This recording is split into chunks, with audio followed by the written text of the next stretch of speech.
ಅಪ್ರಾಪ್ತ ಹಿಂದೆ ಬಿದ್ದಿದ್ದ ದುಷ್ಟಗೆ ವಾರ್ನಿಂಗ್, ಪೊಲೀಸರಿಗೆ ದೂರು ಕೊಟ್ಟ ಪೋಷಕರು, ದ್ವೇಷದಲ್ಲಿ ಪ್ರಾಣವನ್ನೇ ತೆಗೆದ ಬಾಸ್.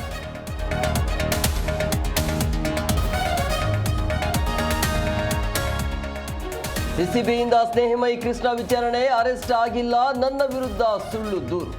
ಶಾಲಿನಿ ರಜನೀಶ್ ಕ್ಷಮೆ ಕೇಳಿದ ಸಾಮಾಜಿಕ ಹೋರಾಟ.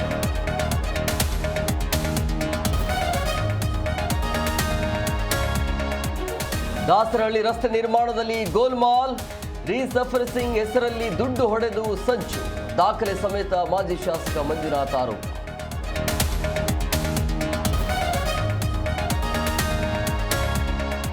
ಸಿಟಿ ಎಂಆರ್ಐ ಸ್ಕ್ಯಾನಿಂಗ್ ಸೇವೆ ಸ್ಥಗಿತ, ಸರ್ಕಾರದಲ್ಲಿ ಬಡವರ ಆರೋಗ್ಯಕ್ಕಿಲ್ವಾ ಗ್ಯಾರಂಟಿ, 50 ಕೋಟಿ ಬಿಡುಗಡೆಗೂ ಮೀನಾಮೇಷ.